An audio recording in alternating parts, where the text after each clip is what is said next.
Channel. Sebelum kita lanjut ke serba-serbi perguruan tinggi part 3, pasti kalian masih ada yang bingung dengan istilah yang ada di dunia perkuliahan. Atau udah sering dengar, tapi nggak tahu artinya apa. Berhubung kalian masih duduk di bangku SMA, tentunya kalian harus mempersiapkan banyak hal sebelum kalian masuk ke dunia perkuliahan. Salah satu hal yang penting untuk kalian persiapkan sebagai mahasiswa baru adalah mengetahui berbagai istilah-istilah di dalam dunia perkuliahan. Apakah penting untuk mengetahui istilah-istilah dalam dunia perkuliahan? Ya sangat penting sob, karena sepanjang kalian menuntut ilmu di perguruan tinggi, kalian pasti akan sering mendengar istilah-istilah baru. Dan tentunya pengalaman di jenjang perkuliahan akan berbeda dengan pengalamanmu ketika duduk di bangku sekolah menengah. Nah, maka dari itu, di kesempatan kali ini kita akan membahas tentang istilah-istilah yang ada di dunia perkuliahan. Sebelum itu, jangan lupa subscribe Soham Official dan tekan tombol lonceng untuk dapatkan notifikasi terbaru. Jangan lupa juga follow Instagram sobat_ambis. Kuy, kita lanjut. Di urutan pertama ada mahasiswa kupu-kupu. Kupu-kupu di sini bukan nama hewan ya sob. Kupu-kupu di sini memiliki arti kuliah pulang, kuliah pulang. Mahasiswa yang masuk dalam golongan mahasiswa kupu-kupu adalah mereka yang kerjaannya hanya datang ke kampus ketika ada jadwal kuliah saja kemudian langsung pulang. Biasanya para mahasiswa kupu-kupu ini cenderung malas untuk mengikuti kegiatan di kampus, baik itu UKM atau menjadi pengurus organisasi kemahasiswaan. Menurut mereka, kegiatan-kegiatan tersebut kurang begitu menarik minat dan bakat mereka. Tetapi ada juga loh mahasiswa yang tidak begitu minat kegiatan di kampus, tapi sangat tertarik dengan kegiatan sosial dan komunitas di luar kampus. Di nomor urut kedua ada mahasiswa kura-kura. Jika ada istilah mahasiswa kupu-kupu, tentu ada istilah mahasiswa kura-kura. Makna dari kura-kura di sini adalah kuliah rapat, kuliah rapat. Bahkan biasanya mahasiswa kura-kura ini lebih menomorsatukan organisasi di kampus dibanding kuliahnya. Padahal tujuan kuliah sendiri adalah belajar.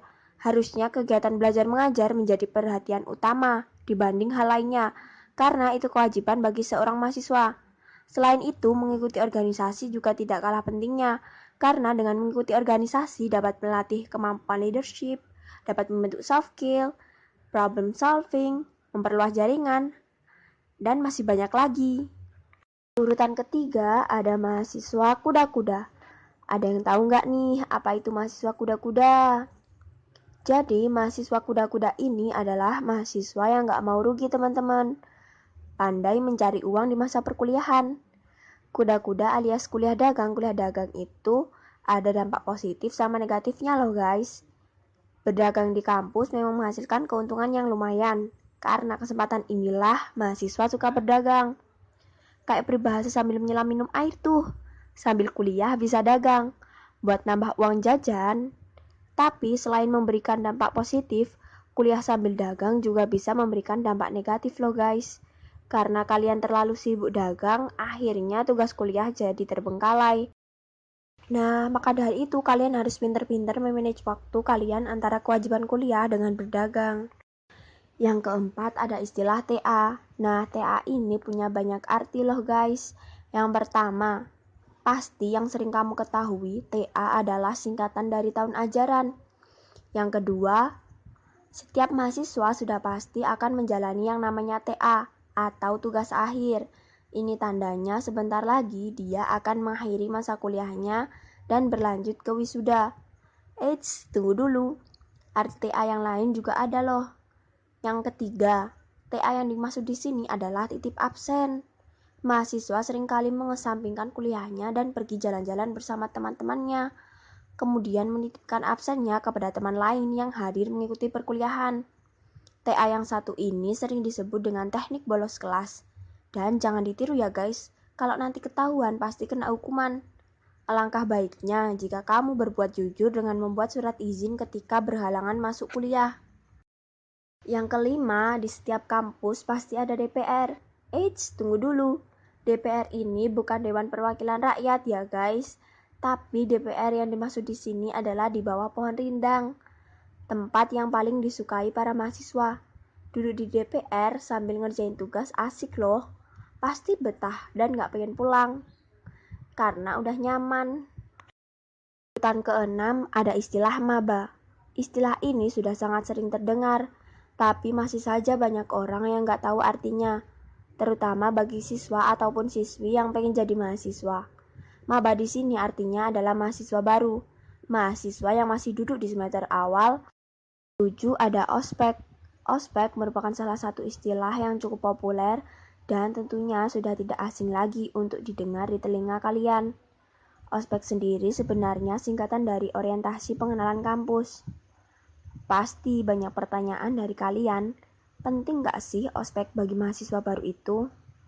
Sangat penting ya guys, karena tujuan dari ospek yaitu untuk mengetahui sistem akademik, mengetahui kondisi kampus, untuk lebih mengenal teman satu angkatan, agar bisa beradaptasi dengan lingkungan kampus, untuk menumbuhkan rasa kerjasama, dan masih banyak lagi ya sob.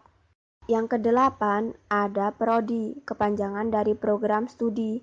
Program studi adalah kesatuan rencana belajar sebagai pedoman penyelenggaraan pendidikan akademik atau profesional yang diselenggarakan atas dasar suatu kurikulum serta ditujukan agar mahasiswa dapat menguasai pengetahuan, keterampilan, dan sikap sesuai dengan sasaran kurikulum. Yang ke-9 ada rektor. Rektor yaitu pemimpin tertinggi di kampus sekaligus pejabat pembantu Menteri Pendidikan. Dalam tugasnya, rektor dibantu oleh pembantu rektor. Yang ke-10 ada dekan. Dekan adalah dosen di perguruan tinggi yang diangkat dengan tugas khusus mengajar dan mengepalai fakultas. Nah, itulah istilah-istilah yang ada di dunia perkuliahan yang harus kamu ketahui sebelum masuk ke perguruan tinggi. Semoga informasi ini dapat bermanfaat ya teman-teman. Dan bagi kalian yang mau request video selanjutnya bisa komen di bawah ini. Dan juga jangan lupa like, comment, and share video ini. See you!